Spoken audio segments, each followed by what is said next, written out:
Wanted to bring this up. Representative Ted Lieu of California talked to Pam Bondi today, and I thought it was very important that we check this out. It's done. There is no evidence that Donald Trump has committed a crime. Everyone knows that. This has been the most transparent presidency. He's the one that asked that those files. I'm reclaiming my time. I got your answer. You said there's no evidence. Trump asked Mr. Chairman, please stop the clock. Stop the clock. The legislation. This is ridiculous. Time belongs to the gentleman from California. Okay. I'm going to put up another document from a witness who called the FBI's National Threat Operations Center because I believe you just lied under oath. There is ample evidence in the Epstein file. Don't you ever accuse me of a crime. I believe you just lied under oath, and this is all on videotape. You said there's no evidence of a crime. I'm showing you.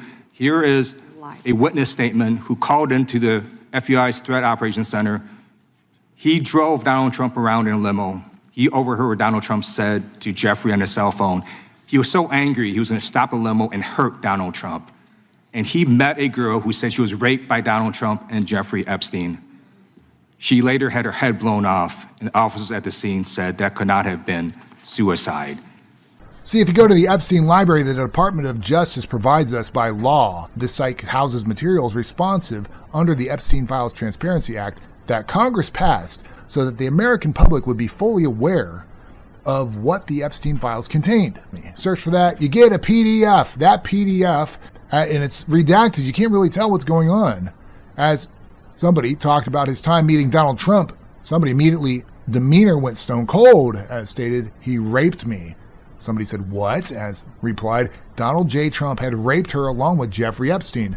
Noted how some girl with a funny name took me to a fancy hotel or a building, and that's how it happened.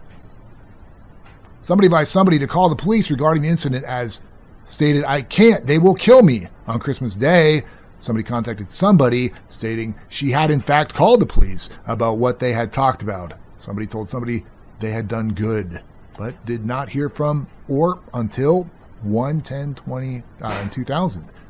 Somebody reached out to stating was dead and noted she was found with her head blown off in Kiefer, Oklahoma. Officers on the scene and stated there was no way it was a suicide. Coroner stated it was a suicide. Somebody later stated somebody committed suicide because somebody had gotten cocaine from a Mexican drug cartel. Somebody feels the murder is a cover for Ghislaine. No one at the Department of Justice interviewed this witness. You need to interview this witness immediately. Epstein should rot in hell, so should the men who patronized his operation.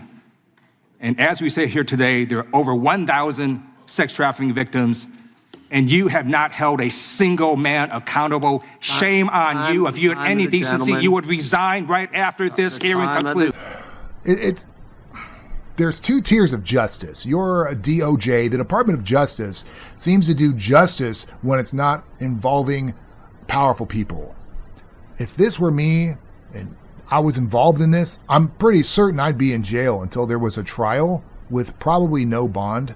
But I'm not, because there's two tiers of justice. I'd like to remind you of the actual words of the First Amendment. Congress shall make no law respecting the establishment of religion, blah, blah, blah, or the right of the people to peaceably assemble and to petition the government for a redress of grievances. I think we should peaceably assemble to redress the grievance of a two-tiered justice system in which the Department of Justice does not do justice and the FBI does not investigate. If we don't, the powerful are just going to keep doing more heinous acts until our country dissolves into chaos.